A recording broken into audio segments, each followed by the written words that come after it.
1 Pedro 5:8. Sede sensatos e vigilantes. O diabo, vosso inimigo, anda ao redor como leão, rugindo e procurando a quem possa devorar. Resiste-lhe, permanecendo firmes na fé, conscientes de que os irmãos que têm em todo o mundo estarão atravessando os mesmos sofrimentos. Legal esse texto, né? Jesus falou. E aqui eu posso afirmar, Jesus falou. Eu só li o texto. Amém? Vamos lá. Desculpa, irmão. Às vezes eu me passo, tá? Vocês vão se acostumar comigo um dia. Ser sensato. Jesus disse, sede sensatos. O que seria uma pessoa sensata? A pessoa sensata é a pessoa que tem ela tem juízo e é equilibrada. É uma pessoa que não faz loucuras na sua vida, que toma decisões que ponham em risco a sua vida. A pessoa equilibrada é aquela pessoa que sabe equilibrar tudo na sua vida.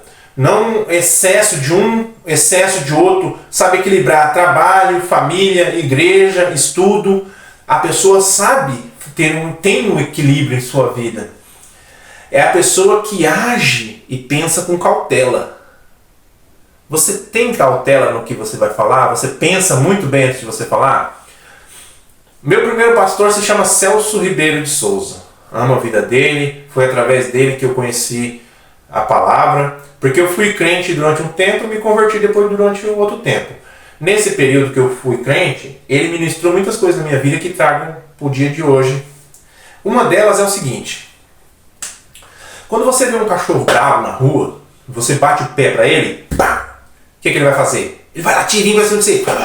Por quê? Ele é um ser irracional, ele age por instinto. Quando você é confrontado, alguém fala algo para você e você já, em 2 segundos você responde, você não foi sensato porque você não pensou. Você não raciocinou. Quantas vezes você falou algo que você falou assim depois, poxa, eu não devia ter falado aquilo. Você tem que chegar para a pessoa e falar, olha, ele estava nervoso e tal. É isso, irmão. Ser sensato e pensar antes de falar é isso. É isso, é ser uma pessoa equilibrada. É você, a pessoa falar alguma coisa para você, você fazer assim. 8, 9, 10. Então, pessoa, deixa eu te responder. Pensa. Não responda a pessoa de imediato. Pense antes de responder. O bom do WhatsApp é isso, que às vezes a gente vai dar uma resposta escrevendo, e quando está escrevendo, fala, não devia falar isso. Aí você apaga, mas quando você está falando, não dá para apagar. Uma palavra lançada não volta mais.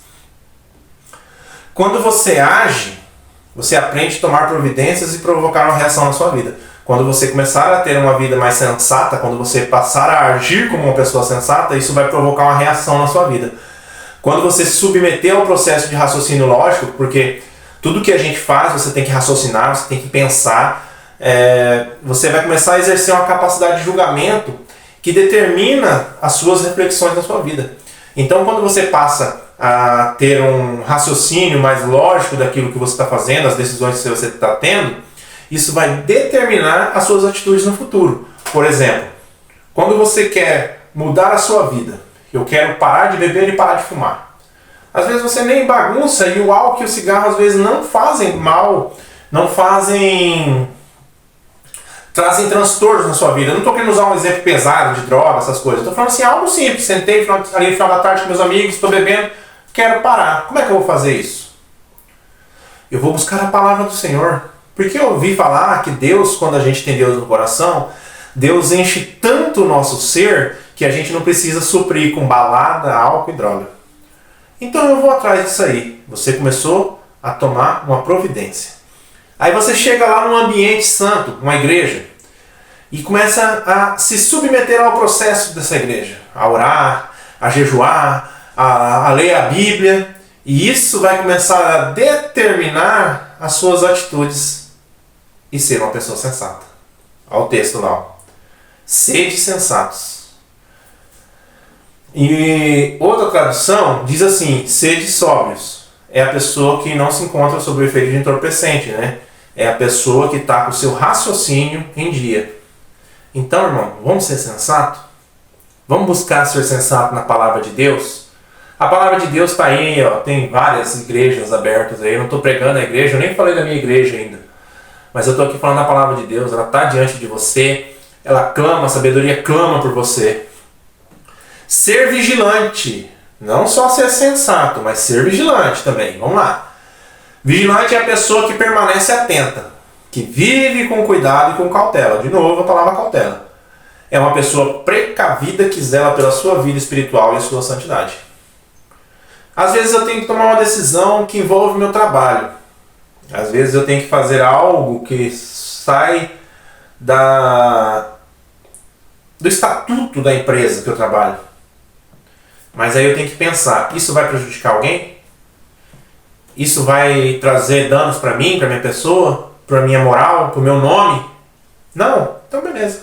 Agora, isso vai causar um dano, isso vai sujar, isso vai transformar minha vida, vai me sujar, meu nome, minha moral? Não, a gente precisa disso aqui, ó. O ladrão veio para roubar e destruir. Ele vai roubar a sua moral e destruir o seu nome. Se você não for uma pessoa sensata, não agir com cautela e não zelar pela sua vida espiritual. Porque o diabo é meu inimigo. O diabo é inimigo. Tem seitas satânicas aí dizendo que o diabo te dá benefícios, ele é bom porque ele trouxe o conhecimento para o homem. Não, ele é seu inimigo. Porque o diabo, ele se encontra em oposição e milita no campo contrário. Ou seja, eu quero a salvação, ele quer a minha condenação.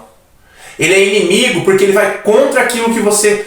Quando você quer melhorar, quando você quer ir diante do Senhor, quando você quer se aproximar de Deus, ele é seu inimigo. Ele vai contra isso. Porque ele sabe que somente o pecado que nos afasta de Deus. Então ele vai traçar um caminho para que você peque, para que você erre, para que você se afaste de Deus. O diabo também se mostra hostil. Ele vai procurar te destruir na primeira brecha que você der. Primeira vacilada que você der, ele vai destruir. Vai começar pelo seu nome, pela sua moral. Entendeu? Depois ele vai começar pela sua vida. Porque ele se mostra ser maior do que realmente é. Você sabia que nós damos muita moral pro diabo, né? Tá certo que a gente não pode brincar. Eu piso na cabeça da serpente. Irmão, não faz isso. Seja sensato, seja vigilante. O diabo é astuto e tem tempo. Ok? Mas ele ruge como um leão. Ó. Anda ao redor como um leão. Ele não é um leão. Ele é uma serpente com a cabeça esmagada. Condenado. O verdadeiro leão se chama Jesus Cristo. Apocalipse 5, 4 e 5. Leão da tribo de Judá. E eu chorava muito porque não se encontrou ninguém que fosse digno de abrir o livro e de olhar para ele. Então um dos anciões consolou-me afirmando: não chores, pois o leão da tribo de Judá, a raiz de Davi, venceu para abrir o livro e romper os 7 selos. Irmão, sem a sabedoria de Jesus Cristo, você vai cair nas ciladas de Satanás. Sem a sabedoria e o discernimento do conhecimento da palavra de Deus, o astuto vai te derrubar. Então permaneça no Senhor, sede sensatos. Porque Jesus disse, ele, seja sensato, seja vigilante. Mas também ele disse, resiste-lhe, resistir, permanecendo na fé. Conservar-se firme e não ceder na primeira ameaça.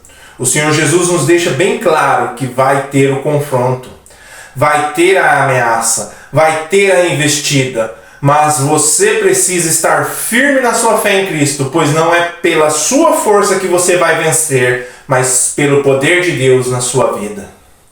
Porque a fé é a certeza de que havemos de receber o que esperamos e provar aquilo que não podemos ver. Ter fé é acreditar que Deus está na sua vida, que Jesus Cristo está se fazendo presente na sua vida.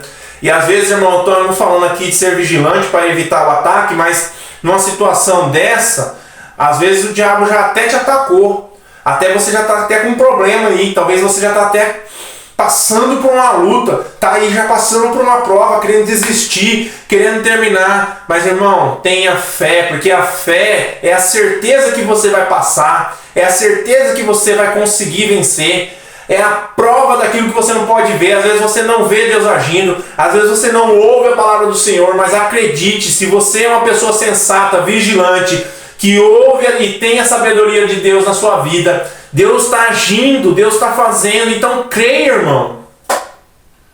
Eu estou passando por isso, eu estou tendo crises de fé recentemente, descobri que eu estou tendo crises de ansiedade. Eu tive que ser medicado esses dias e eu já comecei a repreender isso. Eu falei, que é isso?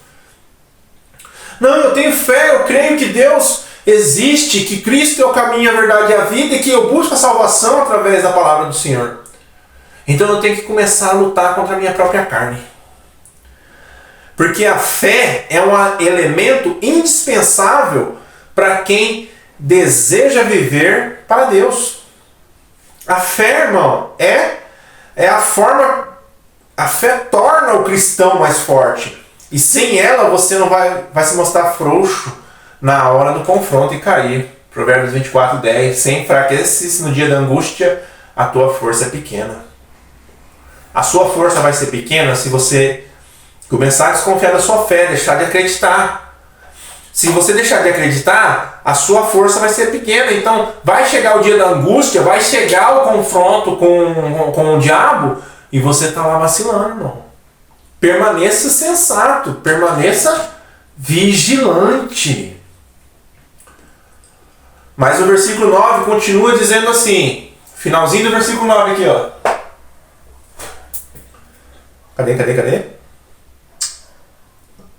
Versículo 9. Continua dizendo que todos nós vamos passar por isso.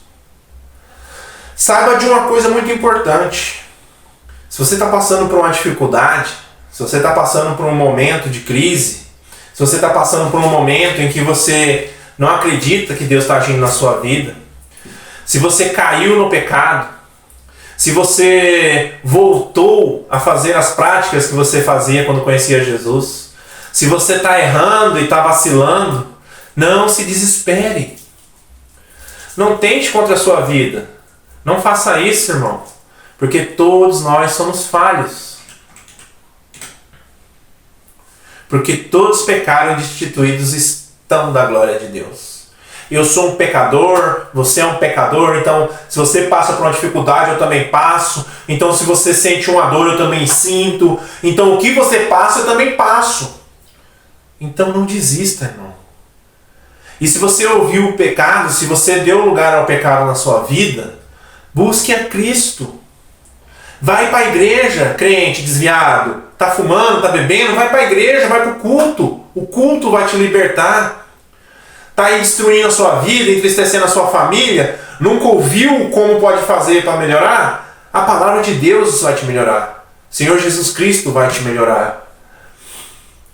1 João 2, 1 e 2.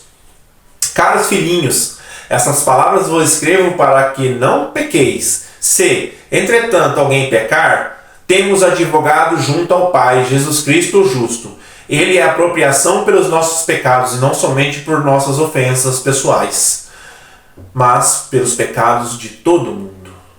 Ok? Se você pecou, se você errou e está querendo voltar para os pés do Senhor, continue buscando, pois Jesus Cristo é o seu advogado. Mas se você está fraco e você acha que não tem forças, procure ajuda, irmão. Procure ajuda, procure ajuda. Ninguém pode viver isolado. Todos precisamos de família, amigos e companheiro. Salmo 133, 1. Como é feliz e agradável observar quando os irmãos vivem em fraternidade. Ok? Então busque a ajuda de alguém. A união é uma bênção de Deus. Vai naquele irmão que você conhece, vai naquele irmão que você confia. Fala, cara, estou passando por uma dificuldade aí, me dá uma força. Esse cara não poder te ajudar, ele vai achar alguém que te ajude. Pede oração, faça, pessoal, ora por mim aí, ó, tô passando numa fase aqui, eu quero que orem por mim. A união é uma bênção de Deus. Quem aceita Jesus como Senhor Salvador, se une a Deus. Então, se você quer se unir a Jesus e a Deus, você tem que começar a se unir com seus irmãos. Como é que você pode amar a Deus que não vê e odeia o seu irmão que você vê? João 17, 20, 21 diz assim: não oro somente por esses discípulos, mas igualmente por aqueles que vierem a crer em mim. Que vierem a crer em mim, por intermédio da mensagem deles, para que todos sejam um. Pera aí, irmãos. Apertei um botão aqui, voltou tudo. Amém. Vou voltar lá, ó. João 17, 20, 21. Não oro somente por esses discípulos, mas igualmente por aqueles que vierem a crer em mim, por intermédio da mensagem deles, para que todos sejam um. Todos sejam um. Pai, como tu estás em mim e eu em ti. Jesus está falando assim, eu estou orando para que esse povo se una em um só, porque Deus, o Senhor está em mim e eu estou em ti, como tu estás em mim. Que eles também estejam em nós, para que o mundo creia que tu me enviaste. Então, a união, a comunhão, a comunidade que você vive é uma prova de que Deus está vivo. Porque Jesus viveu em comunhão com Deus e agora nós vivemos em comunhão com o Espírito Santo. E se nós queremos viver em comunhão, não tenhamos medo de pedir ajuda. Pequei, estou aqui, ó, pequei. Pastor, líder, amigo, ó, pequei. Lembre-se, não busque o conselho dos ímpios e não pratique, não haja como os pecadores, mas haja como uma pessoa sensata e vigilante, buscando a presença de Deus. Todos que amam a Deus são nossos irmãos e precisamos aprender a viver em união. Se você não quer conviver comigo aqui, amém. Nós vamos conviver junto no céu e na eternidade. Amém? Deus abençoe sua vida em nome de Jesus.